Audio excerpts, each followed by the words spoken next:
여러분 안녕하세요. 머틀수학입니다. 본 강좌는 중고등학교 학생들이 직접 보면 가장 효과가 있고요. 학부모님도 이걸 보시고 자녀를 이렇게 이끌어 나가시는 것도 괜찮고, 과거의 수학을 잘 몰랐던 분들도 다시 공부해보자 하는데도 조금 도움이 되지 않을까 생각합니다. 본 개념 강의를 시작하기 전에 특강부터 제가 준비를 했는데요. 무엇을 선택을 할까 참 고민을 하다가 실질적으로 수학 전반적으로 5개 영역 파트가 있습니다만은 그 중에서 가장 많이 관계성을 갖고 있는, 다시 얘기해서 중고등학교의 70% 정도, 아니 그 이상이라고 할 수 있는 함수편을 선택을 했습니다. 70% 정도 이 함수는 여러 가지로 적용을 합니다. 당장 함수 이론도 있지만 나아가서 삼각함수에도 나오고요. 미분 적분에서는 함수가 실체고, 나중에 확률 통계에 이르기까지 함수 이론이 안 들어간 게 없어요. 그래서 이게 함수가 막히면 수학은 끝입니다. 그래서 이 함수 이론은 사실 알고 보면은요, 굉장히 친근한 건데, 교과서가 잘못됐는가, 선생님들이 잘못됐는가. 제가 반포동에서 학원을 운영을 할 때 이제 새로운 학생한테 묻습니다. 제일 먼저 이거 물어요. 함수가 뭐냐? 함수의 일상생활이 뭐냐? 함수가 뭐냐? 그럼 y = x제곱 이런 거요. 그래서 내가 x가 y가 뭐니? 물으면 답을 못해요. 그 일상생활의 함수 예를 들어봐라 하면은 입도 뻥끗 못합니다. 이건 학생 잘못이 아니고 가르치는 제도가 문제가 있다고 저는 위로하면서 이제 함수 이야기를 본격적으로 시작하겠습니다. 함수란 도대체 뭘까? 자, 그리고 이론을 구체적으로 구성하고, 보다 더 상세한 거는 나중에 고등학교 1학년 하편에 가서 함수 나올 때 아주 구체적으로 나아가겠습니다. 그때를 기대해 주시고, 자, 오늘은 첫째, 함수는 무엇인가? 함수란 제가 정의 내린 건 기능, 펑션을 가진 관계이다. 즉, 기능을 가진 관계입니다. 그래서 함수는 영어로는 펑션이죠. 우리나라 이 문자들이 중국에서 건너왔잖아요. 그게 한자어들이 굉장히 많습니다. 참고로 한자어를 모르면 공부할 수가 없습니다. 그리고 한자 공부는 초등학교 때 반드시 시키시고, 중학교 때 옛날에 한자 없어졌다가 다시 넣었지 않습니까? 한자어를 모르면 안 돼요. 왜냐하면 학문의 용어들이 전부 한자 또는 한자어입니다. 이걸 반드시 공부를 시키셔야 돼요. 자, 그래서 기능 펑션이 중국말로 헌슈예요. 그 헌슈 그러다 보니까 우리는 함수라고 읽죠. 그래서 함수인데, 자, 기능이 있다는 걸 알아놔야 됩니다. 이능은 대응시키는, 나중에 나옵니다, 매치시키는 하나의 규칙, 규정입니다. 이걸 정확히 알고 있어야 돼요. 그리고요, 관계, 릴레이션입니다. 대학 교재 보면 함수는 관계다 이렇게 정의되어 나옵니다. 관계예요. 관계. 이 관계가 상식적일 것입니다. 조금 이상하다 싶으면 그건 함수가 아니죠. 나중에 표로서 설명드리겠습니다. 그럼 함수의 일반적인 예가 뭐냐? 그야말로 무수합니다. 나라 이름도 함수 관계죠. 우리는 대한민국, 저기 가면은 미국, 저쪽으로 가면은 러시아, 어디로 가면은 프랑스. 그 전부 다 함수예요. 우리나라가 대한민국 했다가 예를 들어서 우리는 대국이다 이럴 수 없잖아요. 중국을 중공이다 아니잖아요. 자, 그래서 그 나라는 한 나라의 국호를 갖고 있다. 사람 이름도 마찬가지 아닙니까? 제 이름은 조용우예요. 근데 제가 조용우 했다가 조파구 했다가 조부근 했다가 잃어버리면 사람들이 헷갈리잖아요. 이게 비정상적인 상식적이 아니다 소리입니다. 그 왜 볼까요? 자, 경도와 위도에 맞춰서 주소가 나오잖아요. 그 주소는 하나밖에 없잖아요. 학교 이름도 마찬가지죠. 서울고등학교는 어디 있다. 또 이 반포고등학교는 어디 있다. 진주고등학교는 어디다. 차원고등학교는 어디다. 부산고등학교는 어디다. 경기고등학교 딱 보면 그 위치에 있는 학교 이름은 딱 한 가지밖에 없습니다. 두 개, 세 개 있으면 헷갈리잖아요. 마트에 가서요. 사과 한 개 1,000원 해요. 두 개 하면 2,000원이죠. 세 개는요. 3,000원이잖아요. 이게 함수란 말이죠. 그 얘는 자, 기름 1리터 제 차는 그랜저인데요. 고속도로 또미 이게 미쳐가지고 16.4km 나갑니다만은 자 1리터에 10km 간다 쳐요. 그럼 2리터는 얼마 가죠? 3리터는 얼마 가죠? 계산 가능하잖아요. 이것도 전부 함수예요. 함수가 아닌 건 세상에 없습니다. 왜냐하면 인간들은 관계를 갖고 살아가기 때문에 그렇습니다. 자, 이러한 것들을 수학적 기호로 만들어진 것이 함수 이론입니다. y=fx라고 표시하죠. 자, 여기서 잠깐요. 그냥 여담 삼아 들으세요. 보통 우리 모르는 미지수를 x와 y라 그리고 상수는 a, b, c라고 그래요. 이거 어느 분이 만들었을까요? 예, 데카르트입니다. 이 데카르트 이분이 탄생하지 않았으면 이 수학이 이처럼 발전했을까요? 아니죠. 사실은 이게 함수는 16세기에 1500 몇 년도 16세기에 라이프니츠가 이게 고안한 건데 데카르트의 도움을 엄청 받았어요. 처음 함수가 등장시킨 그때는 사람들이 이걸 신뢰하지 않았습니다. 뭐 이따위를 끄집어내서 이랬어요. 근데 데카르트가 기호를 만들고 막 이래가지고 도와주는 바람에 갑자기죠. 그야말로 갑자기 부음을 탄 거죠. 시세말로 부음을 타서 이게 세계적으로 이렇게 번져서 수학이 이처럼 발전을 했는데 수학이 발전을 안 했으면 공학이 발전을 못 하죠. 공학이 안 했으면은 여러 가지의 좋은 것들, 뭐 자동차나 비행기나 뭐 예를 들어서 뭐 여러 가지 있지 않습니까? 이런 것들이 만들어질 수가 없어요. 그래서 함수의 발견은 그야말로 가장 위대한 것. 데카르트의 탄생은 지구의 인간의 축복이었습니다. 자, 그렇고 y는 fx, 보통 수학책 보면 y는 x에 관한 함수이다 해놓고 어떻게 표시하죠? y는 fx 이러잖아요.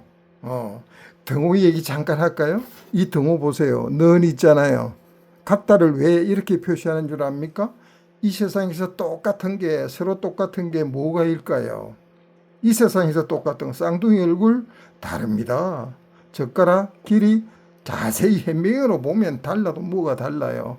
이 세상에서 유일한 건 딱 한 가지입니다. 무한히 긴 평행선의 길이. 자, 무한하다 하는 것은 뭐냐? 그걸 잴 수 없게 만들었습니다. 무한히 길다. 그 길게 나갑니다. 누군가 도전을 합니다. 진짜 재보자. 자로 들고 설치죠. 요만큼만 해볼까? 털 들자. 더 꺼. 결국 포기하도록 만드는 수학자의 영리함이죠. 그래서 그 모양의 일부분을 따서 는이라 하는 걸 씁니다. 여담 삼아 들으시고요. 자, y=fx는 y는 x에 관한 펑션이다 할 때 요 f자 있죠? 요 f자가 이자예요. 이것도 모르고 있으면 아무것도 안 되죠. 펑션이다. 이게 함수입니다. 함수는 관계, 우리 일상생에 널려 있습니다. 이 널려 있는 걸 수학적 기호로 만들어서 우리 일상을 더 유익하게 만든 것이 함수, 우리를 골치 아프게 만드는 것이 아니고 우리를 더 유익하게 하기 위해서 함수는 만들어졌다. 누가? 라이프니츠가. 그리고 누구의 도움으로? 데카르트. 그분들의 업적에 찬사를 보냅니다. 자, 이제 수학적 모델로 들어와서 함수 이론을 잠깐 설명하겠습니다. 이게 전부가 아니에요. 그냥 기락적인 것만 오늘 소개하고자 할 거예요. 일단 이론은 항상 용어부터 확실히 알고 있어야 됩니다. 용어 정의부터 시작을 해서 이래가지고 개념이 발전을 시킨다고 제가 한번 말씀드렸습니다. 자, 함수에서 빼놓을 수 없는 게 대응입니다. 이 대응하는 게 법칙이 있어요. 법칙 있는 게 펑션이라 그랬죠. 대응. 다른 말로 상이라 그래요. 상. 영어로 이미지라 그러죠. 자, 이 대응이라 하는 그걸 알아야 됩니다. 예를 들어서 여기서 자, 1이 있고 A가 있잖아요. 1과 A는 대응되어 있다. 1의 상은 A다. 1의 이미지는 A다. 이런 의미로 대응은 그렇습니다. 짝짓기 하는 거. 짝짓기. 매치죠. 그 다음에 정의역, 공역, 치역인데 이 역이 집합이란 소리예요. 집합. 자, 집합이 원래 옛날 과거에 교과 과정은 중학교 1학년 첫 단원이었습니다. 이 집합이 이론이 어렵다는 거 제가 교육부에 전화를 한번 했어요. 왜 집합을 고등학교 처음부터 중학교 1학년 1학기 처음에 있었는데 왜 이걸 뺐냐고 물으니까는 그 누군가 모르겠습니다만 대답하는 게 뭔지 압니까? 집합이 너무 어렵잖아요. 기절초풍할 일입니다. 기절초풍 어렵다고 피합니까? 집합은 제일 먼저 있었어야 돼. 중학교 1학년 1학기 첫 단원이 딴 거 하지 말고 이 집합부터 시작돼야 돼요. 집합. 왜? 집합이 안 쓰이는 데가 없어요. 다 써요. 이걸 모른다 하면 말이 안 되는 거죠. 세트라고 표시합니다. 그래서 이 역은 집합형이다. 지금 여기서 라지 X가 정의역이라는 소리인데 정의하다 이말. 이런 집단 중에서 함수는 반드시 관계니까 관계는 하나의 관계는 좀 이상하죠. 그래서 반드시 보면은 두 개 이상의 이제 이런 관계 있는데 함수는 주로 두 집단의 관계에 있습니다. 관계 있을 때 하살표가 빠져나온 것, 즉 관계를 찾는 것 쪽에 원소들의 모임, 그걸 정의역이라 하고 정의역, 공역이라 하는 것은 common, 공통적, 일반적인 이런 겁니다. 그러니까 집합기호는 대문자로 주로 쓰는데 X와 Y죠. 이걸 정의역, 이걸 공역이라 합니다. 두 개를 놓고 대응규칙 F에 의해 가지고 짝짓기 시키는 것이 함수이다. 이렇게 보시면 되는 거죠. 그 다음에 이제 치역은 뭐냐? 이 전체가 공역인데 여기서의 치역 같으면 하살표 맞은 것들, 농담 하나 할게요. 하살표 맞으니까 어찌 돼요? 이마 터지죠? 치료해야 되겠죠? 치료하는 것들의 모임, 그걸 치역이라고 합시다. 농담입니다. 치역. 표시는 F 라지 X예요. y = fx는 y는 x에 관한 펑션 함수다 이 말인데 이 x는 스몰 x입니다. 원소는 대개 집합 안에 있는 원소는 뭐 대문자도 들어갑니다만은 주로 소문자를 씁니다. 그건 나중에 집합 부분에서 이제 더 상세하게 다루기로 하고, 지역을 표시할 때 집합은 이게 중괄호를 쓰는데 f 요게 라지 x가 요 라지 x 정역이란 소리예요. 정역에 있는 f 상들의 모임 이런 뜻이에요. 자, 이게 조건 제시법의 표시법인데 요거 y 이게 대표 원소 이름이에요. y라고 하자. 그런데 이제 y에 요게 조건이에요. 조건 제시법이니까 y는 fx 관계이다. 이제 f가 뭔지 그렇죠?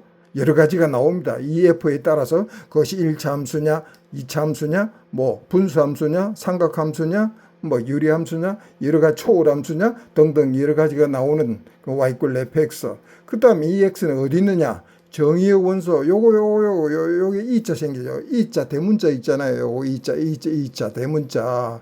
이자 그대로 쓰면은 좀 이상하잖아요. 그래서 대장장이한테 시켜가지고 이렇게 이쁘게 만들었어요.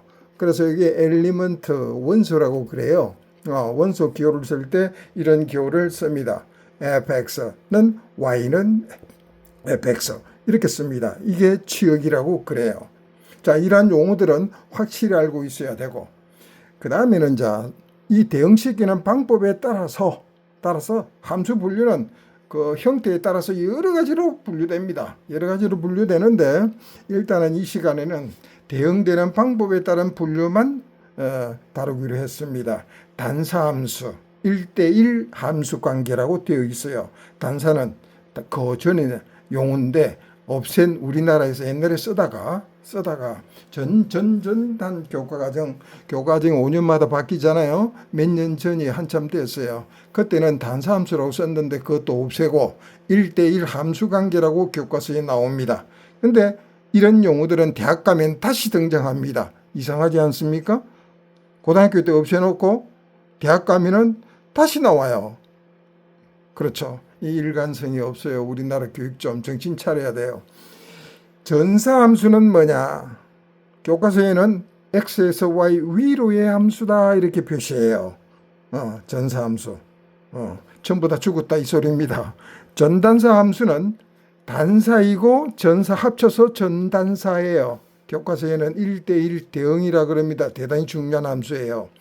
그 다음에 항등함수는 항상 같은 함수, 지 사진 걸어놓고 화살을 자기 얼굴에 쏘기입니다. 이게 항등함수라고 그래요. 아이덴티티에서 보통 요 이니셜 I로 씁니다. Y 꼴 IX라 이랬으면은 Y와 X는 어째? 아이덴티 항등이다. 1 넣으면 1 나오고 2 나오면 2 넣으면 2 나오고 3 집어넣으면 3 나온다. 이게 항등함수예요. 상수함수는요. 치역이 원소가 한 개뿐인 거예요. 모든 값들이 하나의 값. 여기 같으면 1, 2, 3, X 이들이 전부 A로만 가는 거예요. 또는 B로 갈 수도 있죠. 자, D로도 갈 수 있죠. E로도. 이 치역이 한 개밖에 없습니다. 치역의 원소가 하나밖에 없는 이것이 상수함수입니다. 자, 이를 등표로 보면 이렇습니다. 단수함수는 정역에 있는 원소가 공역에 있는 원소를 갖되, 자, 1이 B로 갔는데 2, 3은 B로 오면 안 됩니다. 2, 3도 마탄 규칙. 요게 D는 놀고 있어도 상관없습니다. 공역은 여러 가지 이름 나이라고 네 맞는 거 가져가라. 남는 거 할 수 없어요. D는 뭐 비어도 상관이 없어요. 자, 그런데 여기 정의역의 원소는 반드시 공역의 원소 중에서 한 개만을 취해야 됩니다. 한 개만. 두 개 취해도 안 되죠. 놀고 있어도 안 됩니다. 왜? 반드시 취해야 되니까 서로 같은 것에 대응해도 괜찮다. 예를 드는 거죠. 서로 같은 거. 예를 들어서 이 전사가 그런 경우입니다. 자, 정역은 원소 3개인데 공역은 2개 있으니까 할 수 없죠. 규칙대로 갑니다. A가 가에 갔다. B도 나도 A 따라갈래. 가. 여기 1, 2, 3의 ABC는 의미 없습니다. 그냥 원소들 구분하기 위해서 쓴 것인데 뭐든지 와도 상관없어요. C는 나에 해당된다. 그럼 이제 가와 나가 공역이자 곧 치역이죠. 그래서 전사함수는 공역 이꼴 치역. 이게 전사함수입니다. 그 다음 전단사함수는 가불병이 있는데 라지 A, B, C를 이런 식으로 각각 취해갑니다. 이때 가만히 보세요. 전부 단사 규칙 만족하죠? 그리고 왜? 1대1로 전부 같잖아요. 그리고 A, B, C 전부 다 치역 속에 들어가죠? 전사함수 만족합니다. 그래서 전사이고 단사인 함수를 전단사라 함수라 그래요. 자, 이것이 1대1 대응이라고 했습니다. 그 다음에 이제 항등함수는 뭐냐 하면 이 집합에서는 원소 배열 상관없습니다. 요거요. 아래 위에 1, 2, 3 순서대로 써도 되고 거꾸로 써도 되고 마음대로 해요. 항등함수는 1은 1, 2는 2, 3은 3. 한 가지밖에 없어요. 항등함수는 한 가지뿐이다. 이렇게 알고 있고, 상수함수는요. 정역 A, B, C가 모두 1로 가든지 아니면 모두 2로 가든지 3으로 가든지 4로 가든지 이런 거예요. 자, 그런 것들이 상수함수니까 이 구분은 정확하게 알고 있어야 됩니다. 자, 마지막으로 함수가 아닌 경우를 설명할게요. 자, 지금 이 그래프를 쳐다보면은요. 이쪽은 정역입니다. 이쪽은 공역이에요. X에서 Y로 가는 거예요. 이런 B로 가고 이렇게 갔는데 4가 어찌 되죠? 규정 위반이죠? 놀고 있잖아요. 그럼 이거는 함수가 아닙니다. 왜? 너 가지도 않을 건 뭐하러 왔니? 그래가지고 다 합쳐. 4 빼고 다시 해. 함수가 아니다는 소리죠? 이건 함수가 아닙니다. 그 다음 이런 경우는 보세요. 1은 이렇게 갔고 2가 C에 갔고 3이 D에 갔는데 이제 아까 위에 놀고 있던 4가 아까 내 놀아 손해봤네. 나 이제 2발 먹을래. 이래가지고 A와 C를 동시에 취했다. 이것도 규정 위반입니다. 왜? 4가 2개를 가졌으니까 규정 위반이다. 이것이 함수입니다. 예, 자, 조금 도움이 되셨습니까? 다음 시간에 뵙죠. 감사합니다.